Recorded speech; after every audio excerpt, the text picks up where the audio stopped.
안녕하세요. 저는 60대 후반의 여자입니다. 저에게는 얼마 전 아주 놀라운 일이 일어났는데요. 지금 생각해봐도 저에게 어떻게 그런 거짓말을 했는지 싶습니다. 저의 이야기를 하기 위해서는 20년 전으로 거슬러 가야 돼요. 그때 저는 남편과 두 아들을 둔 평범한 가정주부였습니다. 다들 주위에서 저를 많이 부러워했어요. 왜냐하면 남편은 자수성가한 성공적인 사업가였고 두 아들은 얼굴도 잘생기고 공부도 잘했거든요. 스스로 알아서 잘하다 보니 제가 잔소리할 일도 없었고 늘 부모에게 효도하는 성실한 아들들이었습니다. 남편은 부모님한테 기업을 물려받거나 하지 않았어요. 저와 연애 때부터 사업을 준비하던 사람이었는데 옆에서 지켜본 사람으로서 잠을 아껴가며 자신의 사업을 위해 발로 뛴 사람입니다. 그래서 그런지 결국 사업은 성공적이었고 몇 년 후 직원들도 몇백 명이나 되는 회사가 되었죠. 그런 가정에서 살다 보니 다들 부럽다고 말을 했습니다. 저도 제 인생에 굉장히 만족하고 있었고 오히려 인생에 굴곡이 없으니 심심할 정도였어요. 남편은 아무리 바쁘더라도 항상 저녁은 집에서 가족들과 먹는 사람이었고 아들들도 저와 남편에게 애교도 잘 부리고 학교에서 있었던 일들을 다 말해주었습니다.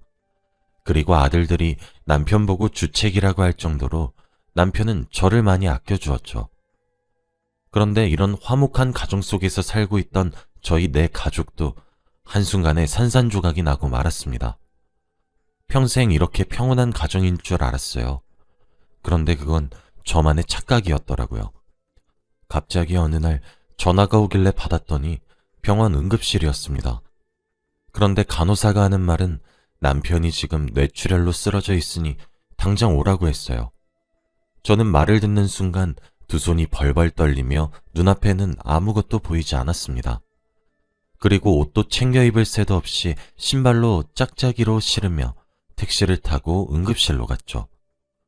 병원으로 가니 남편은 수술 중이었고 저는 울면서 남편의 수술이 끝나기를 기다렸습니다. 그동안 아들들도 학교에서 달려와 제 옆을 지키며 아무 일도 없을 거라고 위로를 해주었죠. 남편의 수술을 기다리는 동안 정말 많은 생각을 했던 것 같아요. 혹시라도 남편의 수술이 잘못되어 한순간에 남편을 잃을 수도 있겠다는 생각을 했습니다. 그러다 보니 감정이 추슬러지지 않았고 눈물이 계속 흐르더라고요. 그렇게 몇 시간의 수술이 끝나고 의사 선생님께서 나오셨습니다. 다행히도 수술은 잘 끝났다고 했고 당분간 입원을 하면서 치료를 받아야 한다고 하더라고요. 저와 아들들은 너무 감사하다고 인사를 드린 뒤 중환자실로 가서 남편을 기다렸습니다. 저는 아들들한테 시간이 너무 늦었으니 집으로 돌아가라고 했고 저 혼자 남편을 간병했어요. 그리고 남편이 일어날 때까지 옆을 계속 지켰습니다. 저는 당연히 남편의 병간호는 제가 해야 한다고 생각했는데 주위에서 극구 반대를 하더라고요. 간병인을 쓰라며 집에서 자식들이나 보살피라고 했습니다. 저는 한 번도 간병인을 생각해 본 적이 없어요. 제 남편이고 제가 사랑하는 사람이니 당연히 제가 간병을 해야겠다고 생각했습니다. 남편도 집에서 쉬라고 했지만 저는 끝까지 남편의 곁을 지켰어요. 그런데 남편의 소지품 검사를 하는데 아주 충격적인 것을 발견했습니다. 바로 여자의 립스틱이었어요. 그때는 남편을 간호한 지 한 달쯤 되었을 때라 정말 충격적이었습니다. 이 사람한테 다른 여자가 생겼다는 생각은 한 번도 안 해봤는데 이미 몇 번 쓴 것 같은 립스틱이 남편의 자켓 안주머니에서 발견이 되었어요.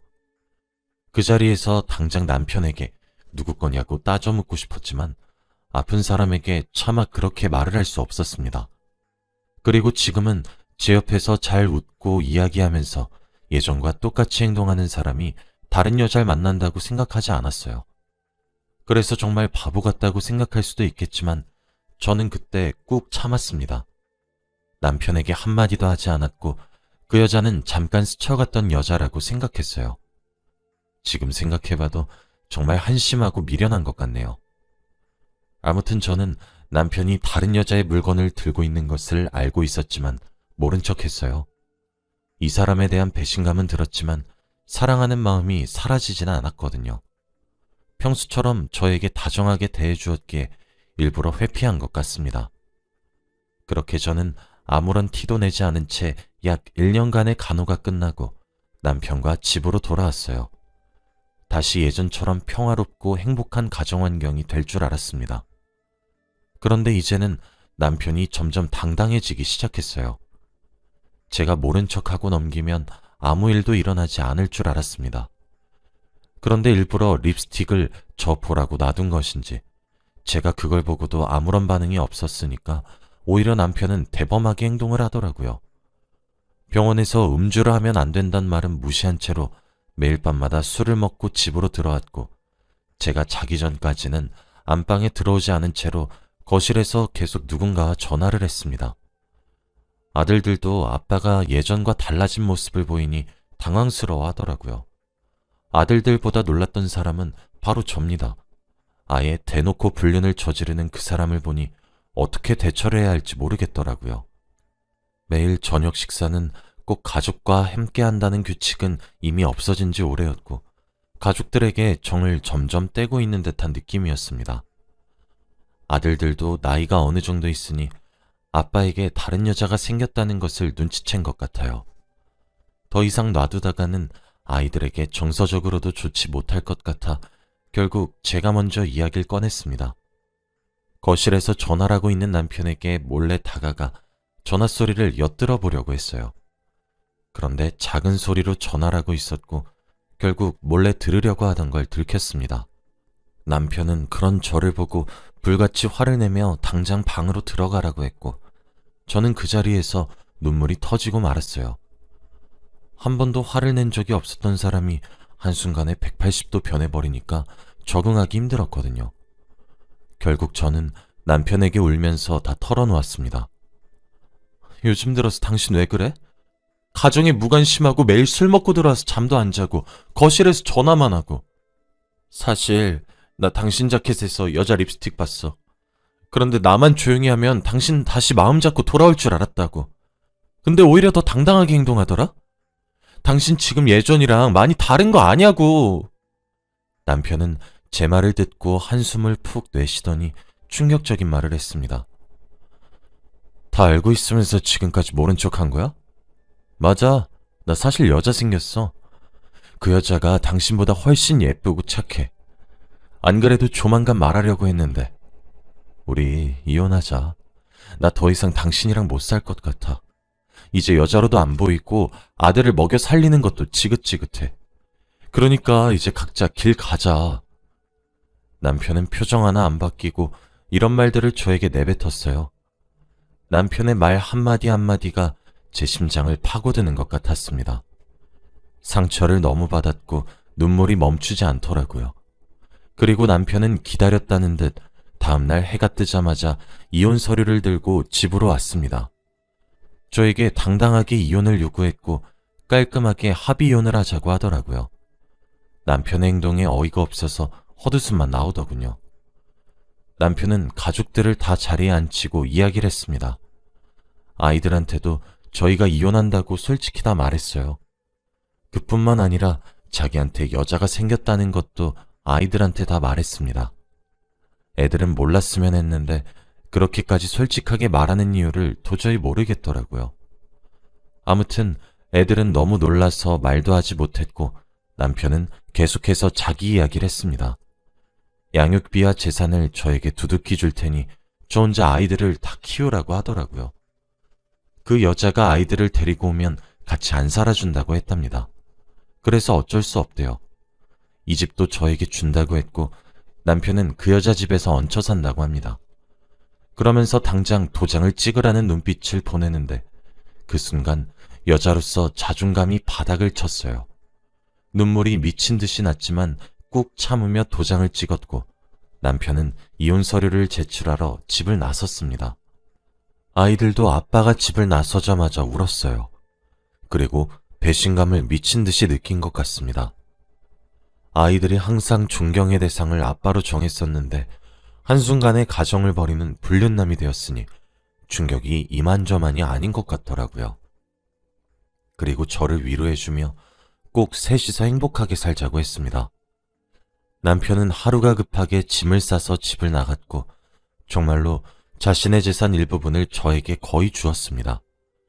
이렇게 다 주어도 남편의 회사가 원래 잘 되니까 부족함은 없을 것 같았어요. 아무튼 저희는 한순간에 새 가족이 되었고 남편은 불륜녀와 같이 살기 위해서 가정을 버리고 집을 나갔습니다. 저는 아무리 그때의 충격에서 벗어나려고 해도 몸이 따라주지 않더라고요. 항상 아이들이 학교를 가고 집에 혼자 있으면 외롭고 남편과 이 집에서 있었던 추억들이 떠올라 계속 미칠 지경이었습니다. 남편은 이혼 후 저희에게 연락 한 번 하지 않았고 아이들을 보러 오지도 않았어요. 아들들도 아빠와 연락이 끊겼다고 하더라고요. 정말로 이 사람이 저희와 인연을 끊으려고 한다는 것을 알게 되었습니다. 저는 하루하루 괴롭고 슬퍼서 일상생활이 도무지 불가능했고 결국에는 병원의 힘을 빌렸어요. 상담 치료도 받고 약도 먹으면서 정신과를 다니기 시작했습니다. 의사 선생님의 말로는 우울증이라고 했고 다행히 좋은 치료 덕에 빠르게 회복할 수 있었습니다. 믿었던 사람에게 크게 배신을 당하고 나니까 눈에 뵈는 게 없더라고요. 세상에 믿을 게 하나도 없는 것처럼 느껴지고 이 세상에서 살기 싫어집니다. 남편의 불륜 때문에 저는 우울증 약까지 먹고 정신과 상담 치료까지 받는 여자가 되었죠. 그렇게 몇 년이 흘러서 저는 병도 조금씩 완화되어서 사람들을 만날 수 있게 되었어요. 원래는 사람들과 대화조차도 힘들었는데 역시 시간이 약인 건지 점차 나아졌습니다. 아이들도 이젠 성인이 되어서 대학교도 가고 직장도 생겨서 제가 할 일이 없어졌어요. 전 남편은 연락이 하나도 안 됐고 아이들을 보러도 오지 않았지만 통장에 주기적으로 양육비는 보냈습니다. 어디서 뭐라고 사는진 전혀 몰랐지만 양육비는 매일 정해진 날에 꼬박꼬박 입금해 주더라고요. 인터넷에 남편의 회사를 검색해도 기사 하나 올라오지 않았고 적은 액수가 아닌 양육비도 잘 보내니까 이 사람이 정말 뭐하고 사는지 궁금했습니다. 하지만 연락이 전혀 되지 않으니 물어볼 수도 없었죠. 저는 전 남편과 이혼을 하고 다른 남자들도 많이 만났어요. 새로운 일도 시작했는데 거기서 사람들을 만나다 보니 인간관계도 배웠고 전 남편을 잊는데 많은 도움이 되더라고요.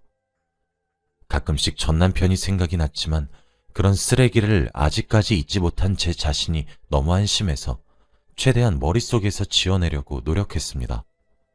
딱 봐도 그 여자와 같이 잘 지내고 있을 거라고 생각했죠. 그렇게 전 남편과 헤어진 지 20년이란 세월이 흘렀습니다. 아이들은 그동안 결혼도 하고 벌써 손주까지 생겼어요. 며느리도 너무 착하고 저에게 너무 잘해주어서 항상 고맙게 생각합니다. 그리고 손주들도 얼마나 귀엽고 예쁜지 할머니 하면서 달려올 때 너무 사랑스러워요. 이제 자식들을 다 키웠다고 생각하니까 제 인생도 이제 할 도리를 다 한 것 같고 인생이 얼마 남지 않았다는 생각이 들더라고요. 평생 어떻게 살아왔는지 파노라마처럼 머릿속에서 스쳐 지나가고 회의감도 많이 들었습니다. 그런데 어느 날 첫째 아들이 저를 조심스럽게 부르더라고요. 방으로 저를 부르더니 갑자기 진지한 말을 하기 시작했습니다.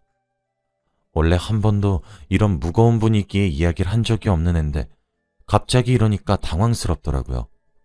그런데 첫째 아들이 하는 말은 충격적이었습니다.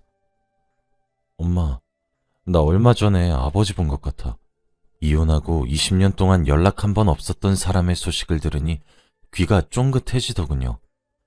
그런데 아들의 말을 들어보니 자신이 봤을 때는 전 남편 옆에 한 여자가 있었다고 합니다. 전 남편은 거동이 많이 불편해 보였고 그 옆에 있는 여자는 전 남편을 부축하고 있었대요. 그런데 둘이 부부나 연인 관계로는 안 보였고 나이 차이가 너무 많이 나서 간병인처럼 보였다고 합니다. 첫째도 아버지를 오랜만에 보고 너무 놀라서 아는 척도 못하고 바로 숨어버렸다고 하더라고요. 저희 동네에서 봤다고 했고 혹시라도 동네를 걷다가 마주칠 수도 있으니 알고 있으라고 말을 했다고 합니다. 저와 헤어지고 한 번도 소식을 듣지 못했는데 20년 만에 들었던 말이 다른 여자와 길을 걷고 있었다니 정말 착잡하더라고요. 제 마음 한구석에는 그래도 저와 헤어진 것을 후회하고 혼자서 힘들게 살아가고 있길 바랬는데 젊은 여자와 함께 산책을 하고 있었단 말을 들으니까 기분이 마냥 좋진 않았습니다. 그리고 혹시라도 길에서 마주친다면 인사라도 건넬 수 있을 것 같은 기분이었어요. 그런데 정말 얼마 지나지 않아 저는 길에서 전 남편을 마주하게 되었습니다. 20년이나 지난 세월이었지만 저는 한눈에 그 사람을 알아봤죠.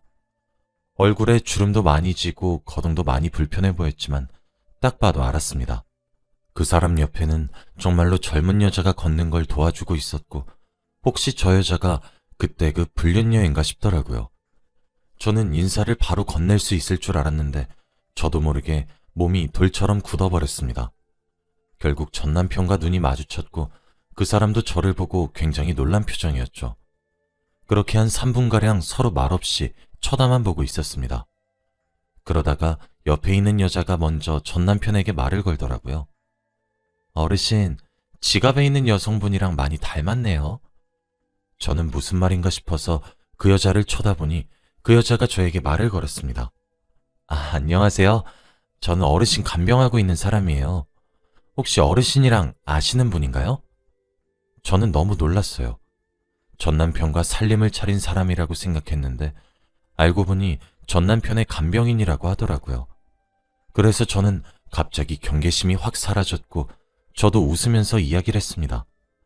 그러다가 전 남편이 집에서 차 한잔하고 가자고 했고 저는 그 사람을 따라 전 남편이 살고 있는 집으로 갔어요. 그런데 집에 들어가니 많이 노후되었더라고요.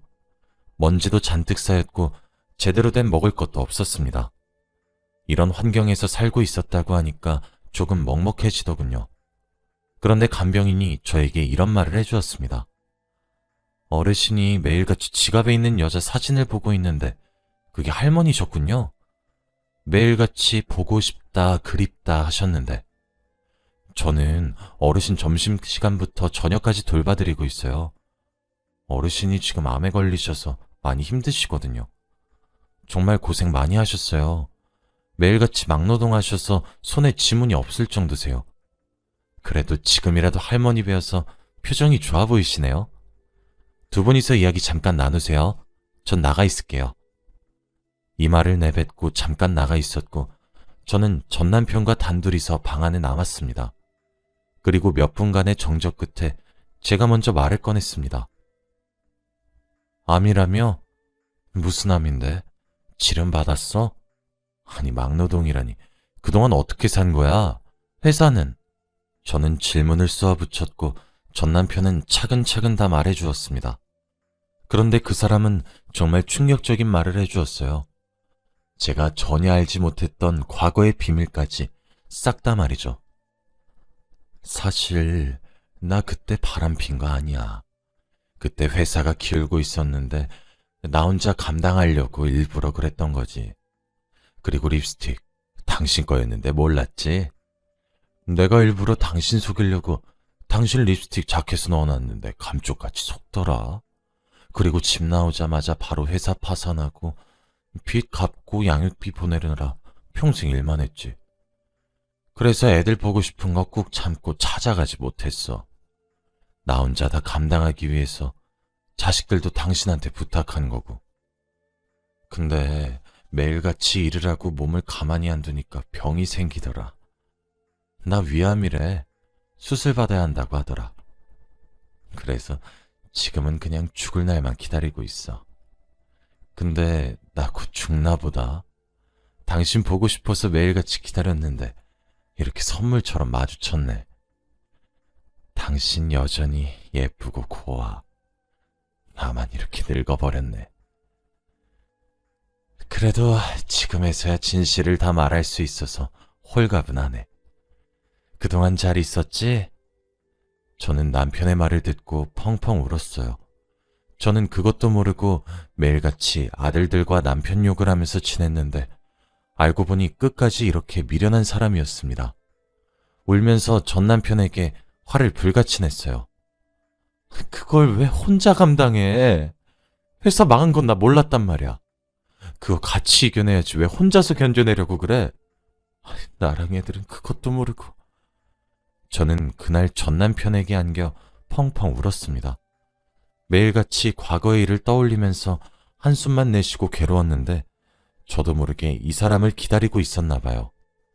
20년 동안 한 번도 보진 않았지만 하루도 빠짐없이 생각했습니다.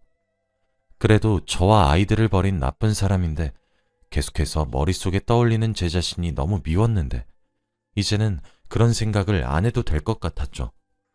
이 사람 품에 안겨서 우는데 과거로 돌아간 기분이었습니다. 저는 아들들한테 전 남편을 소개해줬어요. 그리고 그동안 있었던 일을 다 말했습니다. 아들들도 전 남편을 그리워하고 있었던 건지 이야기를 들으면서 울더라고요. 그리고 저는 남편의 암 수술 비용을 내주었고 간병도 하기로 했습니다. 남편은 그럴 필요 없다고, 그러려고 저에게 말한 거 아니라고 했지만 저는 고집을 꺾지 않았어요. 그동안 저희 가족들 고생 안 시키려고 혼자서 다 감당하고 자기 암 치료할 돈도 없으면서 양육비 꼬박꼬박 보내려고 막노동까지 한 게 너무 고마워서 그랬습니다. 그리고 며느리와 손주들도 소개시켜주니 좋아하더라고요. 저와 전 남편은 다시 혼인신고를 했고 한 집에서 같이 살게 되었습니다. 의사 선생님께서 조금만 더 늦었으면 수술이 힘들었을 수도 있었는데 지금이라도 수술을 하게 되어서 정말 다행이라고 해주었죠. 남편은 수술방에 들어가기 직전까지도 미안하고 고맙다는 말을 반복했고 수술은 다행히도 성공적이었습니다. 저는 남편을 다시 병간호해주며 돈독해졌죠. 옛날에 화목했던 가정으로 금방 돌아왔고 저희는 나이가 70이 다 되어서 신혼부부 같은 생활을 하고 있습니다. 지금 생각해봐도 이 사람 정말 대단한 것 같아요. 드디어 가족들이 다 모인 것 같으니 앞으로 행복만 했으면 좋겠습니다. 아마 동네에서 남편을 만나지 못했다면 저는 평생 이 사람을 원망하며 살았겠죠. 정말 운명이라는 게 있나 봅니다. 저의 이야기는 여기까지예요. 들어주셔서